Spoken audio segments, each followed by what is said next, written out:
Howdy guys, and welcome back as we dive into the thrilling world of monster hunting with this objective review on the highly anticipated book by Loot Tavern, Heliana's Guide to Monster Hunting. This comprehensive book promises to elevate your D&D campaign to new heights, arming you with the tools and knowledge necessary to become a formidable monster hunter. So grab your weapons and gear and join me as we explore the secrets and strategies provided to us in this book. This book introduces 3 new mechanics that completely change the way I play D&D at my table and will probably do the same at yours, along with providing so many new amazing player options that you can utilize at your table and 10 amazing monster hunts, 11 including one that you can access through a QR code in the book. So first, let's talk about the travel mechanics.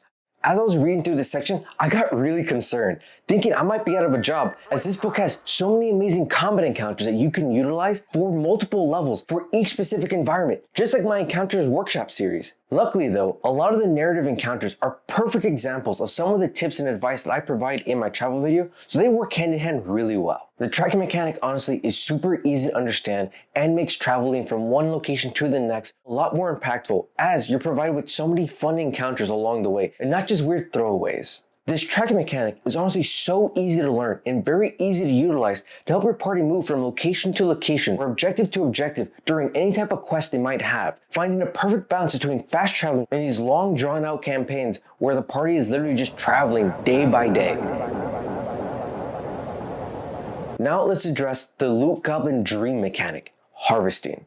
If your party is anything like mine, they want to collect a trophy from every single kill they make. And honestly, it's kind of difficult at times to make up a rule on the spot every single time on what trophies are available and how hard it is to actually get these trophies. But this book makes it so easy. It gives us a nice table for each monster type and the DC for each part. That's so great. It's such a helpful tool and it's so easy to utilize and learn, and it feels rewarding for your party to get each monster part because it isn't just a trophy anymore. It now has a purpose. Harvesting does 2 major things. It gives our party an additional source of income, letting them sell these monster parts to different shops, and it works perfectly with the next mechanic of crafting. How often do you run into the problem where your party wants a billion magic items and you're out here trying to guess which magic item they want? You try to give them some, they never use them, or they forget about them because it isn't something they were looking for. With the harvesting and crafting combined, it's so easy for your party to just make the item they want, throw that monster at them, so now they can do whatever they want at whatever pace they want. That's so ingenious. It's so good. It helps spread the power between us and the players a little bit more evenly, giving them a little bit more autonomy in the session. Now, I know what you might be thinking, but if the players can create whatever magic item they want, they're going to create overpowered magic items at too low a level. But the authors over at Loot Tavern thought about this, and they made a great balancing system that helps regulate the magic items for your party naturally. So one of the key components for both harvesting and crafting is collecting the monster essence. This monster essence actually controls what kind of magic items they can make, but the essence provided by the monsters is controlled by the CR of that monster. Meaning, if your party can't logically kill this monster, then they're not going to really get a magic item past that level anyways. Plus, with how expensive magical essence is at high levels, there's no way they're going to be able to purchase them as a low-level party. So there's a great system at pacing them while letting them always stay current with their magic items. Honestly, I've been playing with these 3 mechanics at my table for the past couple months, and me and my players both absolutely love these rules. Because at my table, I personally play with the Boons and Banes system as they travel from location to location, so now my players have more options of creatures that they want to encounter along the way, so they can make the items that they want without it always having to be readily available at a magic shop and pay this exorbitant price, because crafting their own magic items is significantly cheaper. And I don't need to play a guessing game of what they want either. As an additional bonus to these 3 mechanics, this book provides us with a nice little hub world called the Loot Tavern, which provides them with NPCs that can assist them with any 3 of these things, which I think is really useful if your campaign setting doesn't naturally have something that will help accommodate this type of mechanic or playstyle. Next, let's talk about the new player options provided to us in this book. 10 new playable races. We have a new subclass for every base class except for Artificer, Barbarian, Fighter, and Monk, along with some new feats that are a little bit more thematic to this book, a few new weapon types, and obviously new magic spells. When it comes to the playable races, they honestly range from goofy, wacky to kind of more edgy and interesting. But they all have their own place, they all feel very unique, and you can easily sprinkle them throughout your entire world and it makes sense. Personally, my favorite is the Ratkin. I love the idea of playing a Ratkin rogue because Obviously, the raccoons already have built-in masks. Duh.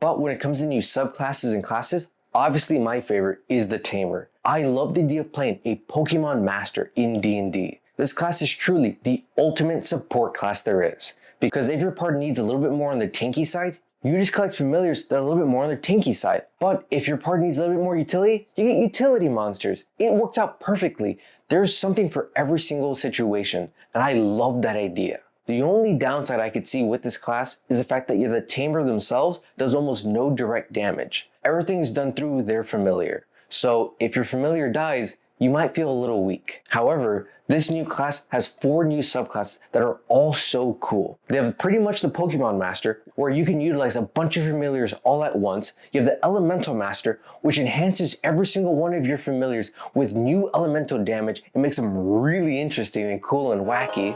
Then you have your Edgy Tamer, which is the Necromancer Tamer. Really cool stuff that they can do. And if you want to just be really chaotic, you have the Splicer Tamer, which you make your own amalgamation with your familiars, adding a bunch of random appendages and features to them as you see fit.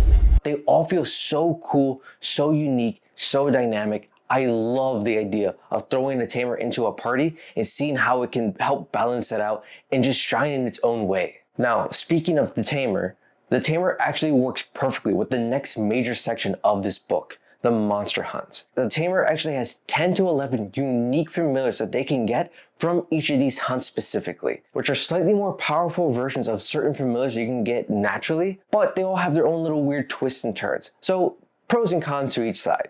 And let me know in the comments down below which Tamer subclass excited you the most and that you think you want to play at your table. And now let's carve into these hunts and how amazing they are. There's so many layers to them that make them absolutely peak content, an absolute necessity for any DM to add to their repertoire in my opinion. These hunts range from wacky to epic and everything in between. Some of them share common NPCs that allow multiple of these hunts to be thrown into your campaign. These hunts are all designed to be done in about 1 or 2 sessions each, which makes it really easy to run as a one-shot or sprinkle into your own campaign as a whole. Now, if that's not enough, they have these hunts at 3 different levels and do all the scaling for us. So as you do it in the middle tier or the high tier levels, it has everything you need to utilize it at your party for those levels, including the encounters and even the boss stat changes. That's so helpful. There's so much DM support in these monster hunts. I can't express enough how much I appreciated that. Each of these hunts provides background information, a quick summary, and everything you need to do all in one easily digestible package. It holds your hand in such a nice way that doesn't feel like it's dragging you along, because these adventures are anything but overtly linear. Utilizing the tracking mechanic implemented in this book, it allows your party to kind of address this hunt in whatever way they want, while still getting there in a timely fashion. But that's not all. There's still more. In the 10 to 20 pages each of these hunts has, it gives you everything. It gives you 3 clues that you can give your party to help prepare them for what the boss fight might actually be like. It provides helpful NPCs, the type of rewards to give your party, how much reward to give your party, the experience each of these levels gives them, examples of ways to describe all the attacks for visualization purposes, along with tactics for each of the monsters and how they would act in these encounters. I love the fact that it gives us some tactics so the monsters aren't just throwing their lives away. So good. It helps make each encounter very dynamic. It makes your party feel like they really need to prepare. And they don't just provide tactics for the random encounters, but even for the boss fight, which is so dynamic as each boss fight has about 2 to 3 phases depending on what difficulty you're running it at. And as a cherry on top for these hunts, there are unique magic items that your party can craft from these boss fights and their unique monster parts, which makes them even that much more fun to run at your table. Honestly, I ran one of them with my party and they absolutely loved it, and it was so much fun to run for them. I didn't need to spend the entire session flipping back and forth through the book just to know what I'm supposed to do next, because it just makes sense. Everything just flows so well. Now, one thing I will note is that the tactics definitely ups the ante. It does bring a good challenge to your party. My party was actually over leveled for the hunt I ran with them by 1 level, and the tactics still almost TPK'd them. So take that as you will, but I still think it adds so much to the encounter because they definitely remembered this session and they were talking about it for a few sessions still. Love it. Top tier.